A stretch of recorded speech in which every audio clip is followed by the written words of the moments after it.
Oh my god, y'all. The right is just so violent. At least that's what I keep hearing anyway.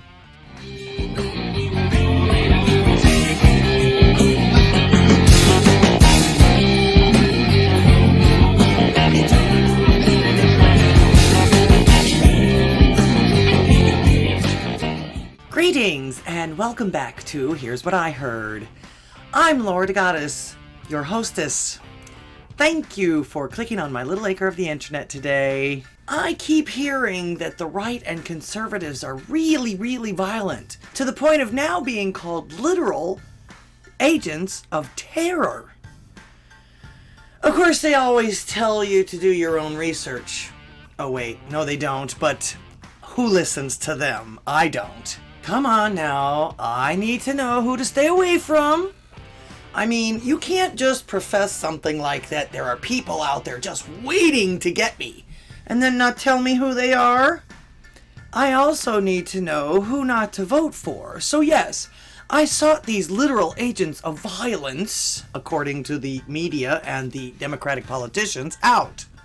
Hell, I don't even want to be in the same vicinity as these so-called criminals. But before I get into all of that, just a quick reminder to tune in live and call me on Thursdays at 7 p.m. Central, 8 p.m. Eastern, and of course 5 o'clock avocado time. Talk to me America, where the world wants to know what you have to say. So call me and tell them like it is. Also, real quick, give me a like, a subscribe, a comment, and a share. A donation would be the ultimate, and don't forget to hit that notification bell.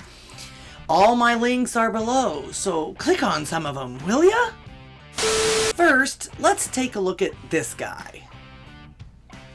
Oh wait, he's not on the right. He's a Democratic strategist. He's even telling the losing Dems to lie and fake it until they make it. But don't get me distracted. Here's what he had to say about people that I think he thinks are beneath him. All we should do is pass a law to make you immune from liability if you punch some unvaccinated person right in the faces, which I'd really like to do. If you ask me what's my first reaction to you, if you're not vaccinated and you don't have any medical reason not to be, you're a piece of shit. Okay? I'll just punch you right in the goddamn face. That's the way I look at these people. He literally wants to be able to punch unvaxxed people in the face. He even wishes they would pass a bill allowing it. No wonder that side were able to get away with all of their immoral stunts throughout the years. Just pass laws making it legal to abuse your fellow man that happens to not follow your edicts or that you deem a piece of shit. Funny how that works. And they call us the deplorables. I wonder if anyone from any ethnic groups will come down on him for this, because I also keep hearing that a majority of unvaxxed folks are people of color. This is what I'm hearing. So he literally is suggesting that people of color are shit and need to be punched. By him, no less. You know, my ever-famous question, who died and left you in charge of this? But you gotta remember, he was one of the unelected officials that actually advocated and advised our elected officials. If that gives you any indication who he is, and where a lot of this shit comes from. But him being like that just can't be. But it is what I'm hearing in this last clip. Remember the Build Back Better bill that failed? And why? Don't worry, no one but the politicians do either. But one of the reasons I remember it is because I couldn't quite get over this right-winger's passionate tweet about Democratic Senator from Arizona, Kristen Sinema, after she voted against the bill. It reads, "Tonight, Republican senators lined up to shake Kristen Sinema's hand. Democratic senators should have given her the backs of their hands."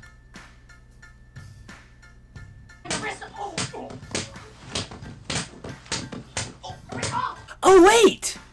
He's not a right-winger either. In fact, this was Bill Clinton's Secretary of Labor. He also worked for Ford and Carter and was on Obama's Economic Transition Advisory Board, and remains a Democratic strategist and contributor to his very own non-profit digital media company. How dare you, sir? I wonder if he knows that Kristen Sinema was not the only one on his side that voted against that human slavery edict. But I didn't see you advise violence against any of the male counterparts that voted against this atrocious bill, not even the ones on the other side.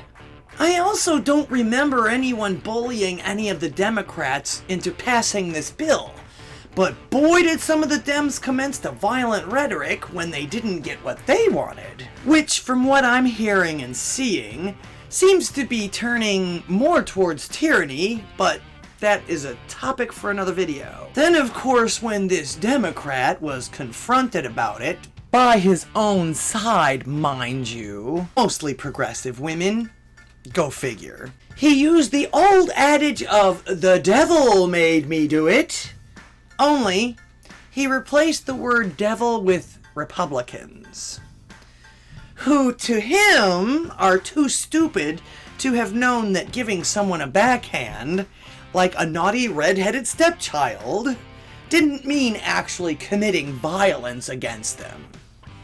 I think this genius needs to go back to John Jay. Now, in this case, it almost sounds like he made that statement up on the spot. Or he thinks that he's so much smarter than everyone else that no one will contradict him? Well, sir, I agree with Sinema. Will I feel your virtual knuckles of wrath too? GTFOH. Not even his side was buying this lame excuse and passing the bucks to folks who actually won this vote. Well, actually, in a way, he's kind of right, because the Republicans, so-called, won this one, in turn causing the Democrats to lose this one. But given his now deleted tweet, which I showed you a minute ago, I'm pretty sure that that's not how he meant it. Oh, but it was only metaphoric, he says. Yeah, they're real tough until blasted by their own side, aren't they? GTFOH. Then we have this little gem from another right-winger, a Ms. Juliet Kayum. She's given what I think she believes is a tough-on-terrorists advice on how to break up the trucker convoys that have formed in Canada and soon to be also in the United States. It seems as though these convoys have also started affecting other countries around the world too. But don't get me distracted. She tweets, "The convoy protest, applauded by the right-wing media as a freedom protest, is an economic and security issue now. The Ambassador Bridge link constitutes 28% of annual trade movement between the United States and Canada. Slash the tires, empty the gas tanks, arrest the drivers, and move the trucks." Oh wait! She's not on the right either!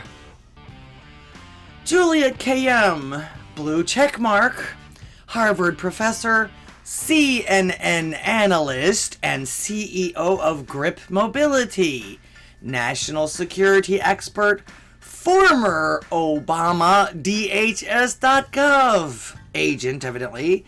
The Devil Never Sleeps, March 22nd, Pulitzer finalist. 3-time mom. Okay, so this sounds like a publicity stunt. As you can tell, she's trying to sell a book. Man, I sure am having a hard time finding these right-wingers that are so very violent towards others that they disagree with or want to avoid altogether.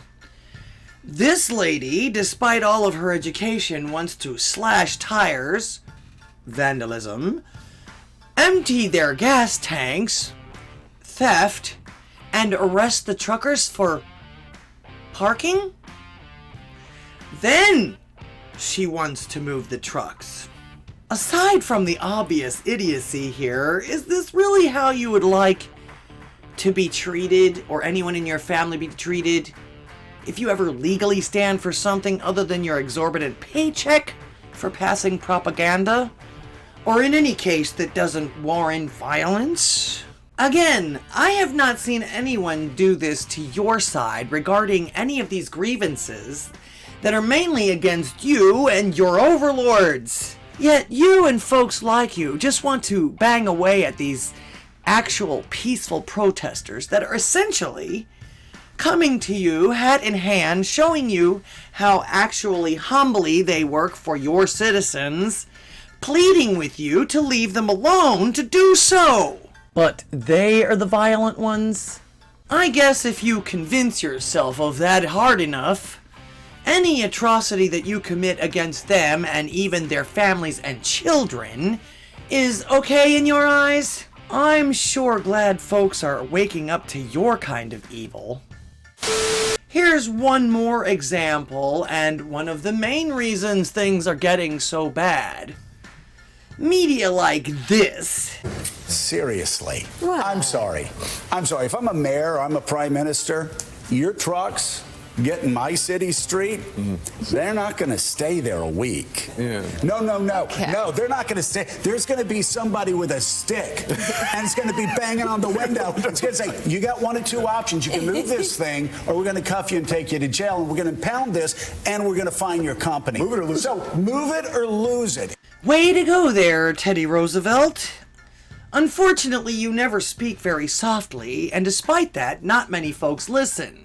But yeah, you're real tough too, huh? This guy even claims to speak for the right and conservatives.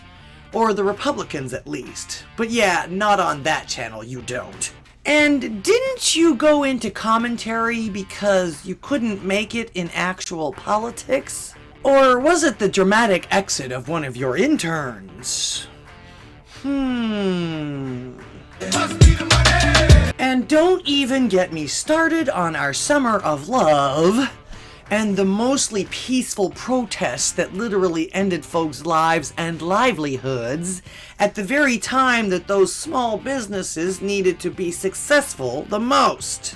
I didn't see one right-wing icon that wasn't faked, or Republican flag icon, or even rhetoric in any of those fiascos. Believe me, I watch videos about this stuff all day and night for the videos that I do for you guys. So yeah, don't let these tough guys gaslight you into believing everyone that isn't in total lockstep with their idea is some kind of violent serial killer just looking for their next victim to hurt. And let me remind you of this as well. If anyone is going to start any kind of war, like they keep claiming the other side wants, it sure ain't gonna be the ones that want to be just left alone. That's what I'm hearing anyway. Believe me, I would much rather see this kind of violence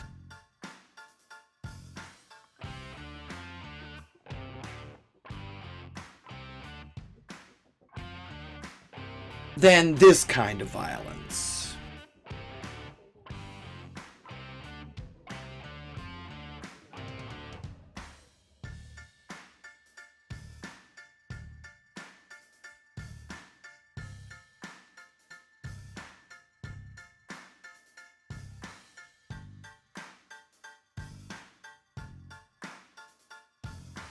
Gee, I wonder where these Democrats get their ideas from.